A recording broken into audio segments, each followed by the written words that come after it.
ವಿಡಿಯೋದಲ್ಲಿ ಒಂದು haunted hill station ಅಲ್ಲಿ ಇರ್ತಿದ್ದೀನಿ, ಅಂದ್ರೆ ದೆವ್ವಗಳಿದೆ ಅನ್ನೋ ಜಾಗದಲ್ಲಿ ಒಂದು ರಾತ್ರಿ ಪೂರ್ತಿ ಕಳೀತಿದ್ದೀನಿ. ಇವಾಗ ಹೋಗ್ತಿರೋ ಹಿಲ್ ಸ್ಟೇಷನ್ 60 ವರ್ಷಗಳಿಂದ ಒಂದು ಸಾವು ಸಂಭವಿಸುತ್ತೆ, ಅದು ಕೂಡ ದೆವ್ವಗಳು ಮಾಡಿವೆ ಎಂಬುದು ಜನಗಳ ನಂಬಿಕೆ. ಈ ಒಂದು ಚಾಲನೆ ಕಂಪ್ಲೀಟ್ ಮಾಡ್ಲಿಕ್ಕೋಸ್ಕರ ಕೆಲವು ಗಂಟೆಗಳ ಕಾಲ ಅರಣ್ಯ ಪ್ರದೇಶಗಳ ಮಧ್ಯೆ ಪ್ರಯಾಣ ಮಾಡಿ ಹಲವಾರು ಕಿಲೋಮೀಟರ್ ಹಾಗೂ ಕೆಲವು ಗಂಟೆಗಳ ಕಾಲ ಬೆಟ್ಟಗಳನ್ನು ಹತ್ತಿ ಇಳಿದ ನಂತರ ಈ ಬೆಟ್ಟವನ್ನು ತಲುಪುವಷ್ಟು ರಾತ್ರಿ ಆಗಿತ್ತು. ಕ್ಯಾಂಪ್ ಎಲ್ಲ ಹಾಕಾಯ್ತು, ಎಲ್ಲ ಮುಗ್ದಾಯ್ತು. ಏನಿದ್ರು ನೈಟ್ ಊಟ ಮಾಡ್ಬೇಕೀಗ. ನಾನು ಅಡುಗೆ ಮಾಡ್ಕೊಳ್ಬೇಕು. Let's cook some dinner.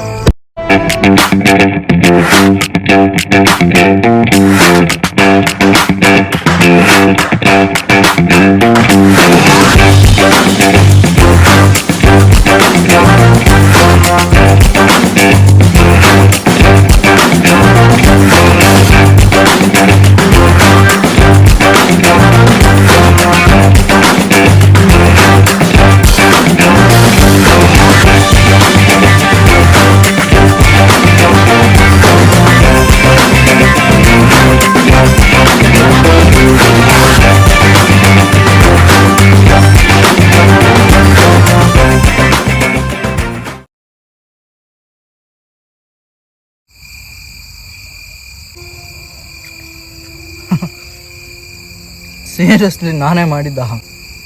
Delicious, very very very delicious ಆಗಿದೆ. ವೆಜಿಟೇಬಲ್ಸ್ ಎಲ್ಲ ನೀಟಾಗಿ ಬೆಂದ್ಬಿಟ್ಟಿದೆ. ಎಲ್ಲ ಪರ್ಫೆಕ್ಟ್, ಎವ್ರಿಥಿಂಗ್ ಪರ್ಫೆಕ್ಟ್. ಕಾಣ್ತಿದ್ಯಾ? ಎಕ್ಸಾಕ್ಟಾಗಿ ಟೈಮಿಗೆ 10:48 ಆಗಿದೆ. ಮನೇಲಿ ಇರ್ಬೇಕಾದ್ರೆ ಆಲ್ಮೋಸ್ಟ್ 8:30 9 ಗಂಟೆ ಒಳಗೆ ನೈಟ್ ಡಿನ್ನರ್ ಮಾಡಿಬಿಡ್ತಿದ್ದೆ. ಈಗ ಇದೆಲ್ಲ ಹಾಕಿ ಕ್ಯಾಂಪ್ ಎಲ್ಲ ಹಾಕಿ ಇದೆಲ್ಲ ಸೆಟ್ ಮಾಡೋ ಅಷ್ಟಿಗೆ ಟೈಮ್ ತುಂಬ ಆಗಿದೆ. ನೀವೇನಾರು ಬಂದರೆ ಈ ಥರ ಕ್ಯಾಂಪ್ ಏನಾದ್ರು ಮಾಡೋದಾದ್ರೆ ನೀರನ್ನ ತುಂಬ ಹುಷಾರಾಗಿ ಇಟ್ಕೊಂಡ್ರೆ ನಿಮಗೆ ಒಳ್ಳೇದು. ಯಾಕಂದರೆ ನೀರು ತುಂಬ ಇಂಪಾರ್ಟೆಂಟು. ಮಲಗಿದ್ದಾಗ ಮಿಡ್ ನೈಟಲ್ಲಿ ಏನಾರು ಬಾಯಾರಿಕೆ ಆದರೆ, ನೀರು ಸಿಗದೆ ಹೋದರೆ, ನಮ್ಮ ಪಕ್ಕದಲ್ಲಿ ಎಲ್ಲರೂ ಒಳಗಿಳೆ ಏನಾರು ಇದು ಸಿಕ್ಕಿದ್ರೆ ಅದಕ್ಕೆ ಫೈನ್. ನದಿ ಏನಾದ್ರು ನೀರು ಸಿಗೋ ಥರ ಏನಾರು ಇದ್ದರೆ ಓಕೆ. ಇಲ್ಲಾಂದರೆ ನೀರನ್ನ ನಾವು ಎಷ್ಟು ನೀಟಾಗಿ ಕ್ಯಾರಿ ಮಾಡ್ತೀವೋ, ಎಷ್ಟು ಸೇಫಾಗಿ ಸಿಪ್ ಬೈ ಸಿಪ್ ಕುಡಿಬೇಕು. ಒಂದೇ ಸರಿ ಎಲ್ಲ ಸಿಕ್ತು ಅಂತೇಳಿ ಒಂದೇ ಸರಿ ನೀರೆಲ್ಲ ಕುಡಿಬಾರ್ದು.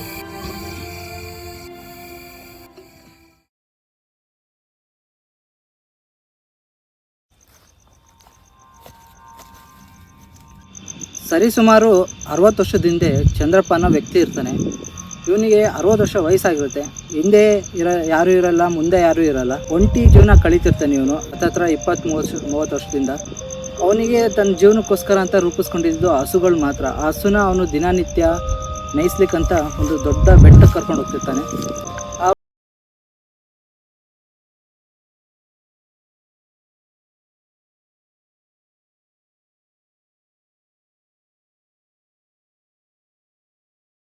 ಹಸುನ ಕರ್ಕೊಂಡು ಹೋಗಿ ದನಗಳನ್ನೆಲ್ಲ ಮೇಯಿಸ್ಕೊಂಡು ವಾಪಸ್ ಕರ್ಕೊಬರ್ಬೇಕಾದ್ರೆ ಸ್ವಲ್ಪ ಲೇಟ್ ಆಗುತ್ತೆ. ಹತ್ತತ್ರ 6 ಗಂಟೆ ಮೇಲಾಗುತ್ತೆ. ಹೀಗೆ ವಾಪಸ್ ಕರ್ಕೊಬರ್ಬೇಕಾದ್ರೆ ಅಷ್ಟು ದೊಡ್ಡ ಬೆಟ್ಟ ಹತ್ತಿ ಇಳಿಬೇಕಾದ್ರೆ ಟೈಮ್ ಹಿಡಿಯೋದು ಸಹಜ. ವಾಪಸ್ ಕರ್ಕೊಬರ್ಬೇಕಾದ್ರೆ ಹಸುಗಳು ಒಂಥರ ವಿಚಿತ್ರವಾಗಿ ಬಿಹೇವ್ ಮಾಡೋಕ್ಕೆ ಸ್ಟಾರ್ಟ್ ಮಾಡ್ತವೆ. ಒಂದು ಹಸು ಸುಮ್ಮನೆ ಇದ್ದರೆ ಇನ್ನೊಂದು ಹಸು ನೆಗ್ದಾಡೋದು, ಕಿರ್ಚಾಡೋದು, ಪರ್ಚಾಡೋದು ಎಲ್ಲ ಮಾಡ್ತಿರುತ್ತೆ. ಒಂದು ಹಸು ಇಲ್ಲ, ಸುಮಾರು ಎಲ್ಲ ಹಸುಗಳು ಹಾಗೆ ಸ್ಟಾರ್ಟ್ ಮಾಡುತ್ತೆ. ಮುಂದೆ ಮೂವ್ ಆಗೋಕ್ಕೆ ಮನಸ್ಸೇ ಮಾಡಲ್ಲ ಆ ಹಸುಗಳು. ಅದರಲ್ಲಿ ಇದ್ದಂಥ ಒಂದು ಹಸು ಮಾತ್ರ ತಪ್ಪಿಸ್ಕೊಂಡು ದಿಕ್ಕಾಪಾಲಾಗಿ ಓಡೋಗ್ಬಿಡುತ್ತೆ. ಆ ದಿಕ್ಕಾಪಾಲಾಗಿ ಓಡೋಗ್ಬೇಕಾದ್ರೆ ಅಷ್ಟು ಹಸುಗಳನ್ನು ಅಲ್ಲೇ ಬಿಡ್ತಾನೆ. ಅಲ್ಲಿ ಬಿಟ್ಟಿದ ತಕ್ಷಣ ಆ ಓಡೋಗಿದ್ದ ಹಸುವಿಂದ ಹಿಡಿಯಕ್ಕೆ ಹೋಗ್ತಾನೆ. ಅದೇನಕ್ಕೆ ಹೋಗ್ತದೆ ಅವನಿಗೆ ಗೊತ್ತಾಗಲ್ಲ. ಹೋಗ್ತಾ ಹೋಗ್ತಾ ಹುಡುಕ್ತಾನೆ ಹಸು ಎಲ್ಲೂ ಸಿಗಲ್ಲ. ಆಮೇಲೆ ಕತ್ಲೆ ಆಯಿತು, 8 ಗಂಟೆ ಆಯಿತು. 8 ಗಂಟೆ ಆದಾಗ ಅವನ ಹತ್ರ ಟಾರ್ಚ್ ಕೂಡ ಇರಲಿಲ್ಲ, ಏನೂ ಇರಲಿಲ್ಲ. ಆಗಿನ ಕಾಲದಲ್ಲಿ ದೀಪ ಕೂಡ ಇರಲಿಲ್ಲ ಅವನ ಹತ್ರ. ಹುಡುಕ್ತಾನೆ ಎಲ್ಲೂ ಸಿಗಲಿಲ್ಲ. ಆಮೇಲೆ ವಾಪಸ್ ಬರ್ಬೇಕಾದ್ರೆ ಅವನಿಗೆ ದಾರಿನೇ ಗೊತ್ತಾಗಲ್ಲ. ಕತ್ಲೆ ಅಲ್ವಾ, ಡೀಪ್ ಫಾರೆಸ್ಟು ಮತ್ತು ಬೆಟ್ಟ ಅಂದಮೇಲೆ ಅವನಿಗೆ ಟಾರ್ಚ್ ನೆಸೆಸಿಟಿ ಇರುತ್ತೆ. ಟಾರ್ಚ್ ಇಲ್ಲ ಅಂದರೆ ಏನು ಮಾಡೋಕ್ಕಾಗಲ್ಲ. ಹಾಗಾಗಿ ದಾರಿ ಹುಡುಕಂತ ಬರ್ತಾನೆ. ದಾರಿ ಎಲ್ಲೂ ಸಿಗಲ್ಲ, ಕಳೆದೋಗ್ಬಿಡ್ತಾನೆ. ಹೋಗ್ತಾ ಹಿಂಗೆ ದಾರಿ ಹುಡುಕ್ತಾ ಹೋಗ್ತಾನೆ. ಒಂದು ದೊಡ್ಡ ಮರ ಕಾಣುತ್ತೆ ಅವನಿಗೆ. ಅವನು ಇದೇನು ಇಷ್ಟು ದೊಡ್ಡ ಮರ, ಅವನ ಜೀವಮಾನದಲ್ಲಿ ಯಾವತ್ತೂ ಅವನು ಅಂಥ ದೊಡ್ಡ ಮರ ನೋಡಿರಲ್ಲ. ಏನಿದೆ ಅಂತೇಳಿ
ಕೂಡ ಮೇಯ್ಸಕ್ಕೆ ಹೋಗಲ್ಲ.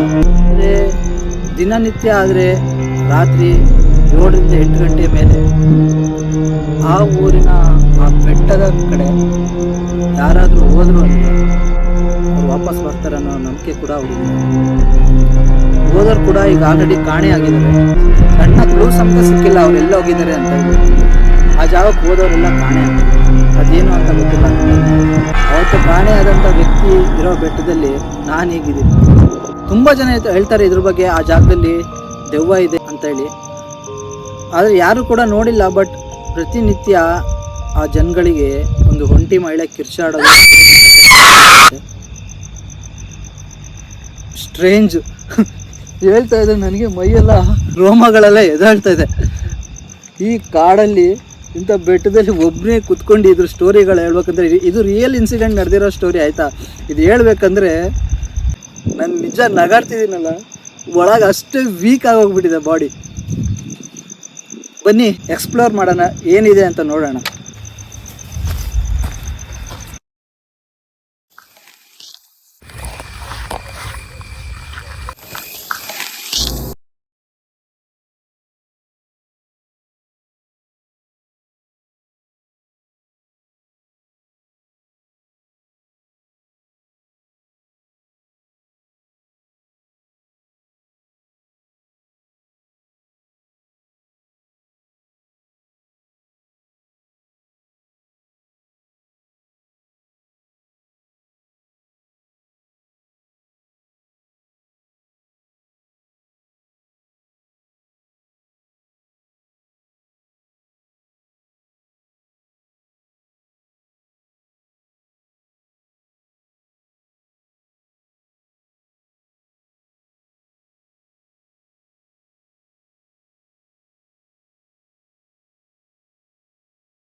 ಶಬ್ದ ಎಲ್ಲ ಹೇಳ್ಬಿಟ್ಟು ನಮಗೆ ತುಂಬ ಭಯ ಆಗೋಗ್ಬಿಡ್ತು.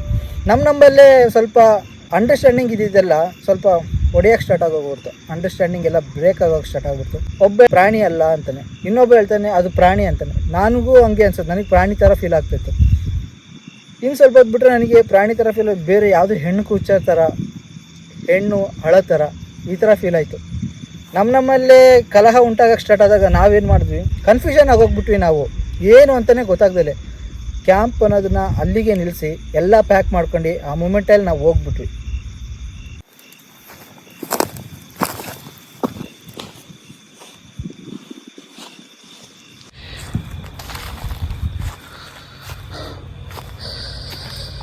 ಇಷ್ಟೋ ತನಕ ನಂಗೆ ಏನು ಫೀಲ್ ಆಗಿರಲಿಲ್ಲ, ಭಯ ಗಿಯ ಅಂತ ಏನೂ ಅನಿಸ್ಲಿಲ್ಲ. ಈಗ ಏನೋ ಒಂಥರ ನನ್ನಲ್ಲೇ ಏನೋ ಒಂಥರ ವೇರಿಯೇಷನ್ ನನಗೆ ಫೀಲ್ ಆಗ್ತಿದೆ. ಏನಕ್ಕಂತ ನನಗೆ ಒಂಚೂರು ಐಡಿಯಾನೇ ಬರ್ತಾಯಿಲ್ಲ. ಭಯಕ್ಕೆ ಹಂಗಾಗ್ತಿದೆಯೋ ಏನಕ್ಕೋ ಒಂದು ನಂಗೆ ಒಂಚೂರು ಅರ್ಥನೇ ಆಗ್ತಿಲ್ಲ. ಏನೂ ಇಲ್ಲ, ಬಟ್ ಏನೋ ಇರೋ ಥರ ಏನೋ ಒಂಥರ ಅನ್ಕಂಫರ್ಟಬಲ್ ಫೀಲ್ ಆಗ್ತಿದೆ. ತುಂಬ ಕತ್ಲೆ ಇದೆ.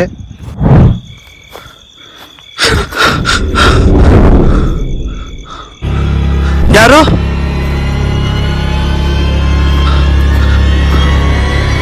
ಯಾರು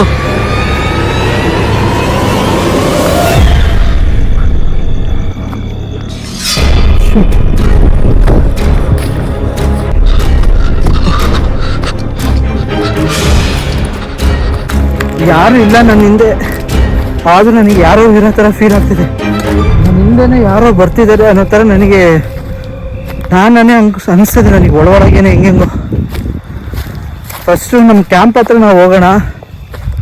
ಕ್ಯಾಂಪಿಗೆ ಹೋಗಿ ನೆಕ್ಸ್ಟು ಅಲ್ಲಿದ್ದರೆ ಏನೋ ಒಂಥರ ಒಳಗಿದ್ರೆ ಸೇಫ್ಟಿ ಅನ್ನೋ ಥರ ಫೀಲ್ ಆಗುತ್ತೆ.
ಇರುತ್ತೆ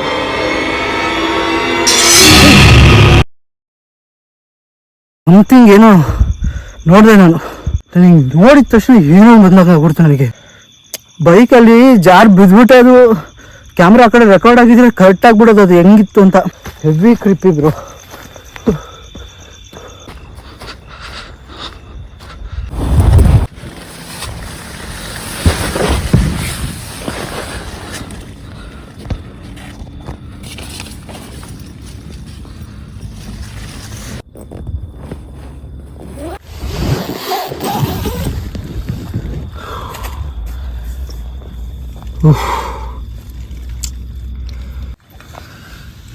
ಟೆಂಟಲ್ಲಿ ಏನಿಲ್ಲ.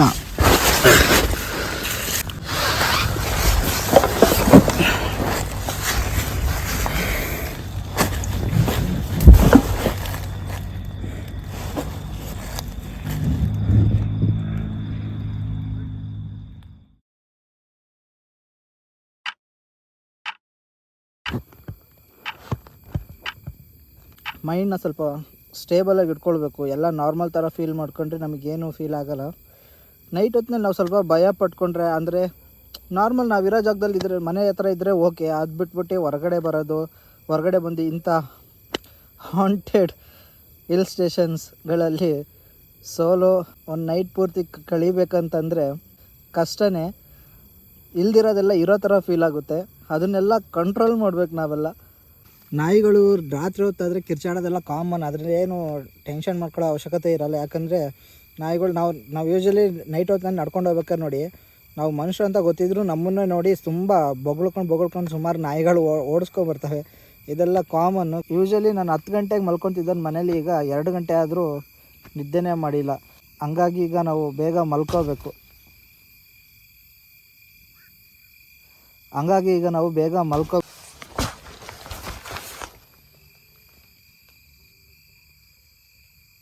ಸುತ್ತ ಟೆಂಟಿಗೆ ಯಾರೋ ಹೊಡೆದಂಗಾಯ್ತು.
ಟೈಮಿಗೆ ಜಾಸ್ತಿ ಆಗೋಯ್ತು, 2 ಗಂಟೆ ಮೇಲೆ ದಾಟೋಗ್ಬಿಟ್ಟಿದ್ದು.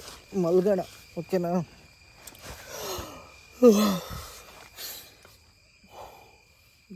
Good night.